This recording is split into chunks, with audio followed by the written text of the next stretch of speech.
One meaning of Hatha, which we've already looked at, means tenacity, to reshape the body, to, in a way, to re-engineer the whole system in a very fundamental way, takes a certain level of tenacity. This is not even for God, because it seems he took a holiday on Sunday. Yes, Shiva didn't, but from where you come, most of you, God took a break on Sunday, so he is not a Hatha yogi, he cannot be. Hatha yogi has a tenacity, there is no Sunday, Monday for him, he's on and on. Because if you don't do that, you cannot recreate a body which has already become an adult.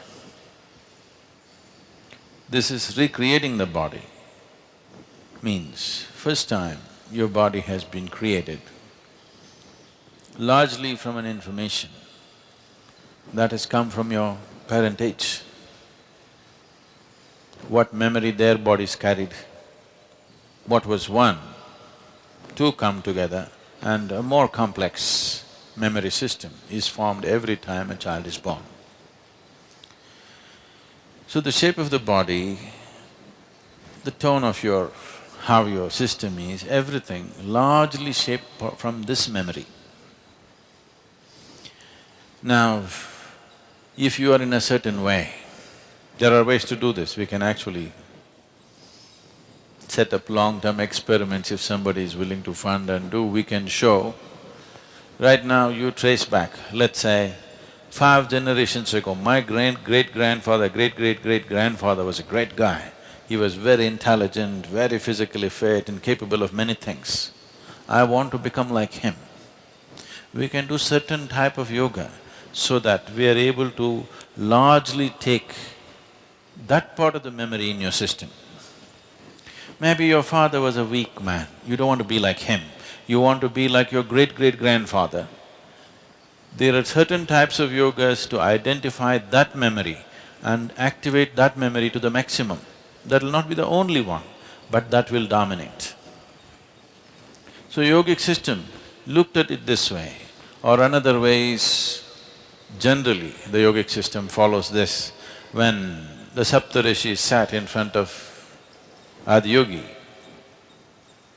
their only aspiration was, they wanted to become like him. They were not interested in fathers and grandfathers. So he said, we'll obliterate every other memory and you work on this.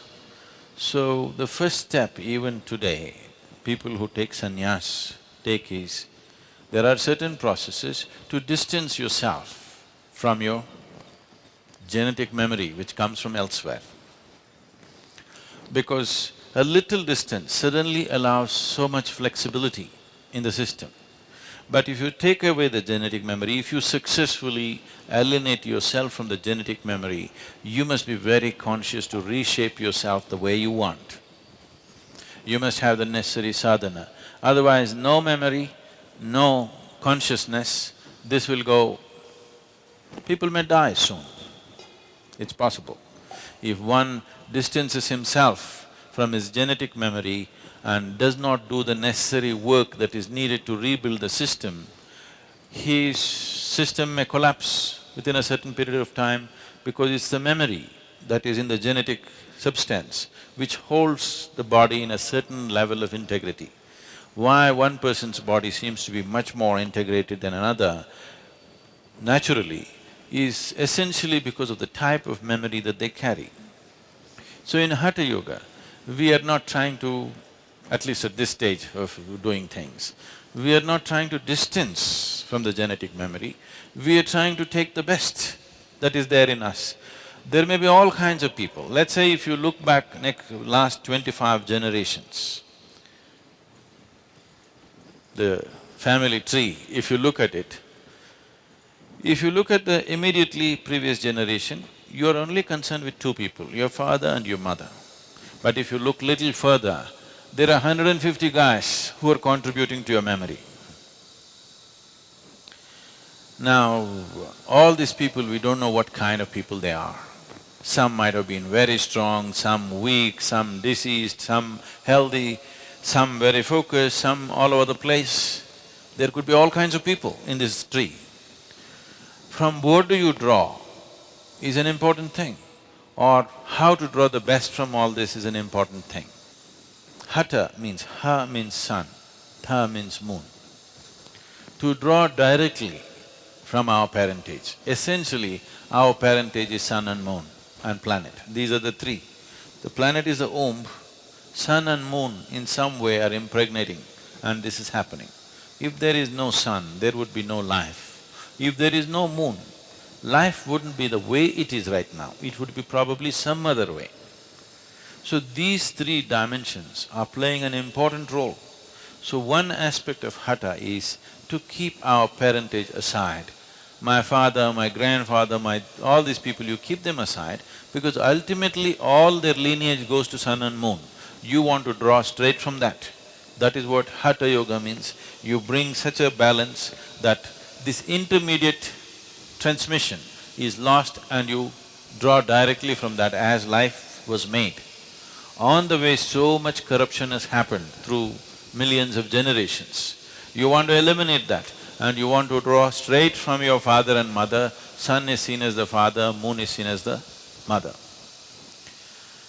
As we have been many times looking at this, our mothers have had the eligibility to become our mothers only because they were synchronized with the cycles of the moon. Otherwise, they would not be eligible to become our mothers. They could bear children only because of that. So, to directly associate with the original mother and the father, in between, in yoga we say in between is all corruption. All mix up, genetic and other memories, all kinds of things happened. Some might have been good, some might have been bad, all kinds of mixtures, we don't have control over that. So to draw directly from Ha and Ta, that is the sun and the moon. So, the nature of Hatha Yoga is to gradually connect with the sun and the moon, rather than you must check this after 2.5 years of practice. Sounds too long? Every day, 2.5 years if you practice, if you simply close your eyes like this, you must be able to say what phase of moon is today, because it's so manifest in your system. A Hatha yogi, if he closes his eyes, he must be able to say what phase of moon. There are other aspects of the sun one can know, which is more complex, but at least the moon phases one must know within himself. This is completely absent in people. That means totally disaligned with the original source of our physical manifestation. So physical is important if you want to do things in the world. If you just want to realize yourself and leave your body, there are other ways to do it. Simply like this we can have you pop, but don't do it in the ashram, okay? If it is just a question of realization, it can be done in so many ways. You want to be realized and you want to live powerfully, then Hatha becomes an important aspect.